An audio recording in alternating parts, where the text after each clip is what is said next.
हरि ओम। करें जे धर्म करम मन बानी, वासुदेव अर्पित नृप ज्ञानी।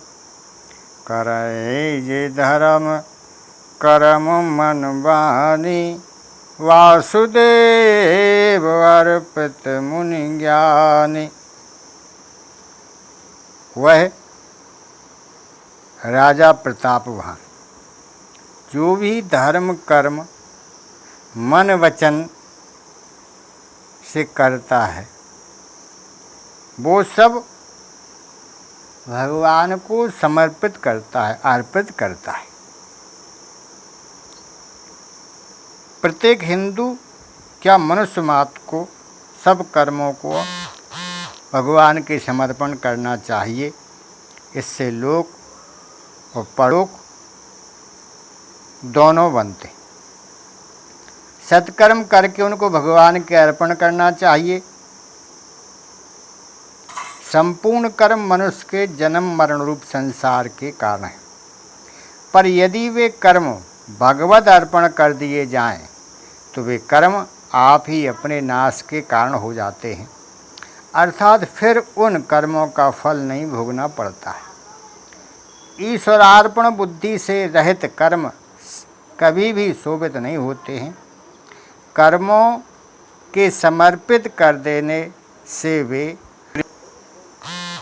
ब्रह्मा जी का कहना है कि भगवान को अर्पण किया धर्म कभी क्षीण नहीं होता है। हरा ही समर्पे बिन सत्कर्म, जो कर्म भगवान को अर्पण नहीं किया जाता है, वह चाहे कितना ही ऊंचा क्यों ना हो, सर्वदा अमंगल रूप और दुख देने वाला ही होता है। वह शोभन कैसे हो सकता है।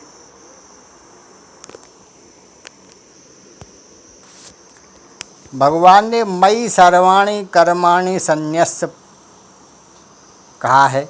संपूर्ण कर्मों को अर्पण करने की बात इसलिए कही है कि मनुष्य ने करण, शरीर, इंद्रियां, मन, बुद्धि, प्राण, उपकरण, कर्म करने की उपयोगी सामग्री और क्रियाओं को भूल से अपनी और अपने लिए मान लिया, जो कभी थे नहीं, है नहीं, होंगे नहीं और हो सकते भी नहीं। उत्पत्ति विनाश वाली वस्तुओं से अविनाशी का क्या संबंध। अतः कर्मों को चाहे संसार के अर्पण कर दे, चाहे प्रकृति के अर्पण कर दे, चाहे भगवान के अर्पण कर, तीनों का नतीजा एक, क्योंकि संसार प्रकृति का कार्य है और भगवान प्रकृति के स्वामी हैं। इस दृष्टि से संसार और प्रकृति दोनों भगवान के हैं।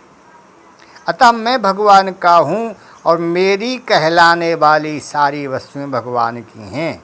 इस प्रकार सब कुछ भगवान के अर्पण कर देना चाहिए, अर्थात अपनी ममता उठा देनी चाहिए। ऐसा करने के बाद फिर साधक को संसार या भगवान से कुछ भी चाहना नहीं पड़ता, क्योंकि जो उसे चाहिए उसकी व्यवस्था भगवान स्वतः करते हैं। अर्पण करने के बाद फिर शरीर आदि पदार्थ अपने प्रतीत नहीं होने चाहिए। यदि अपने प्रतीत हो तो हमें अर्पण हुआ ही नहीं। इसलिए भगवान ने विवेक विचार पूर्वक चित्त से अर्पण करने के, जिससे यह वास्तविक ठीक तरह से समझने में आ जाए कि ये पदार्थ भगवान के ही हैं, अपने हैं नहीं।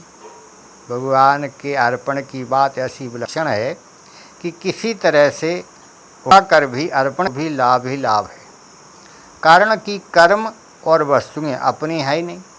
कर्मों को करने के बाद भी उनका अर्पण किया जा सकता है, और वास्तविक अर्पण पदार्थों कर्मों के संबंध विच्छेद होने पर ही होता है। पदार्थों और कर्मों से संबंध विच्छेद तभी होता है जब यह बात ठीक अनुभव कि करण शरीर आदि, उपकरण सांसारिक पदार्थ, कर्म और स्वयं यह सब भगवान के ही हैं। साधक से प्रायः यह भूल हो कि वह उपकरणों को तो भगवान का मानने की चेष्टा करता है, पर कर्ण तथा स्वयं भी भगवान के हैं, इस पर ध्यान नहीं देता है, इसलिए उसका अर्पण अधूरा रह जाता है। अतः साधक को कर्ण, उपकरण, क्रिया और स्वयं सभी को एकमात्र भगवान का ही मान लेना चाहिए, जो वास्तव में उन्हीं के कर्म और पदार्थों के स्वरूप से त्याग करना अर्पण नहीं है। भगवान की वस्तु को भगवान की ही मानना वास्तविक अर्पण है। जो मनुष्य वस्तुओं को अपनी मानते हुए भगवान के अर्पण करता है, उसके बदले में भगवान बहुत वस्तुएं देते हैं। पृथ्वी में जितने बीज बोए जाएं, उससे कई गुना अधिक अन्य पृथ्वी देती है, पर कई गुना मिलने पर भी वह सीमित ही मिलता है।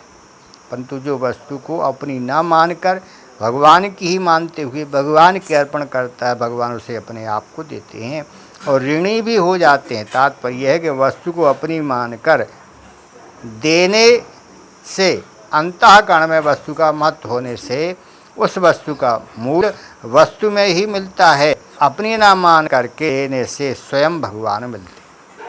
वास्तविक अर्पण से भगवान अत्यंत प्रसन्न होते।